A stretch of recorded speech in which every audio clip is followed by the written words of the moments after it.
Hello football freak, কি অবস্থা সবার? আশা করি সবাই ভালো আছেন। আজকের ভিডিওতে আমরা কথা বলবো বার্সেলোনার লেটেস্ট ডিল মার্কোস রাশফোর্ডকে নিয়ে।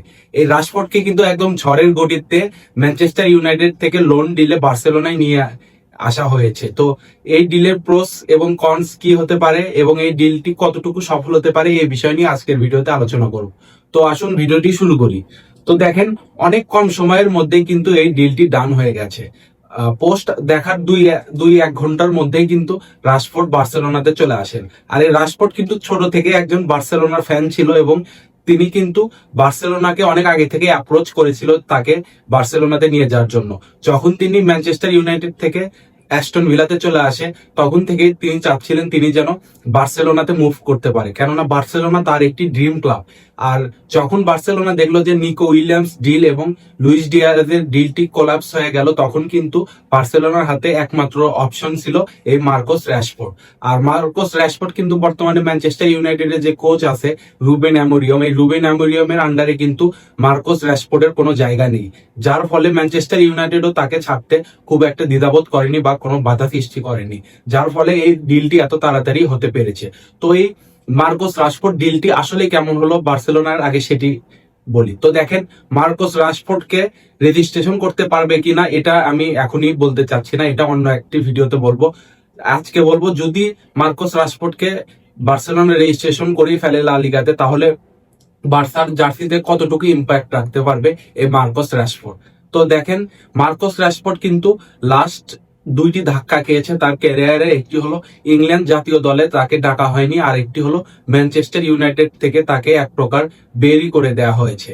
তো তার ভিতর কিন্তু সেই ক্ষুধাটা আছে তাকে নতুন ভাবে প্রমাণ করার। আর তাকে নতুন ভাবে প্রমাণ করতে হলে তাকে এরকম একটি বড় ক্লাবের হয়ে প্রমাণ করতে হবে, লাইক বার্সেলোনা।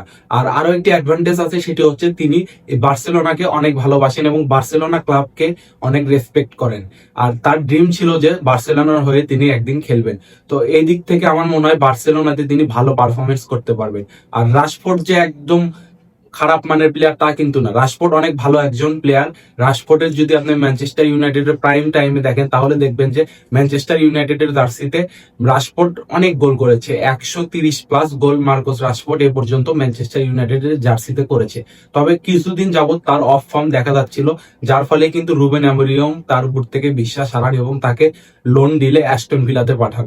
তো মার্কোস রাশফোর্ড যদি আমার মনে হয় হান্সি ফ্লিকের আন্ডারে সুযোগ পায়, তাহলে অবশ্যই ভালো কিছুই করবেন।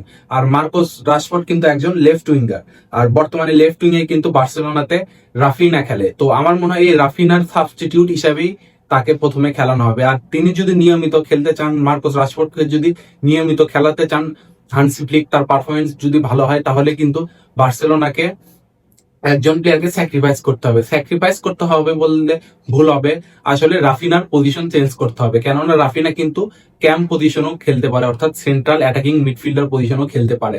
তবে সেই পজিশনে কিন্তু ডানি অলমো আছে, তবে ডানি অলমো কিন্তু বেশিরভাগ সময় ইনজুরিতে থাকে, যার ফলে আমার মনে হয় যে রাফিনা যদি ক্যামে খেলে এবং মার্কোস রাশফোর্ড যদি লেফট উইং এবং রাইট উইং এ লামিনে ইয়ামাল খেলে, আমার মনে হয় মার্কোস রাশফোর্ডের থেকে তাহলে অনেক বেটার আউটকাম পাওয়া যাবে। আর বর্তমানে বার্সেলোনার টিমটি কিন্তু একদম গুছানো একটি টিম, যে টিমকে নিয়ে ভবিষ্যতে ইউরোপ শাসন করতে যাচ্ছে হ্যান্সি ফ্লিক, এটি আশা করা যায়ই। আর এবারই চ্যাম্পিয়ন্স লিগ তারা জিতেই যেত, যদি ইন্টারের কাছে এরকম একটি হার না হারতে হতো, তাহলে আমার মনে হয় বার্সেলোনায় চ্যাম্পিয়ন্স লিগ জিতে যেত।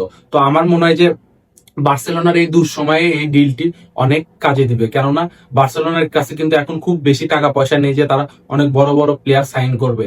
তো আমার মনে হয় এখানে মার্কোস রাশফোর্ডের এই ডিলটা সবচেয়ে বেটার হবে বার্সেলোনার জন্য, এবং বার্সেলোনা ফ্যানরাও এটাই চেয়েছিল যে এমন কোন প্লেয়ার বার্সেলোনা তো আসুক যে বার্সেলোনার প্রতি লয়াল।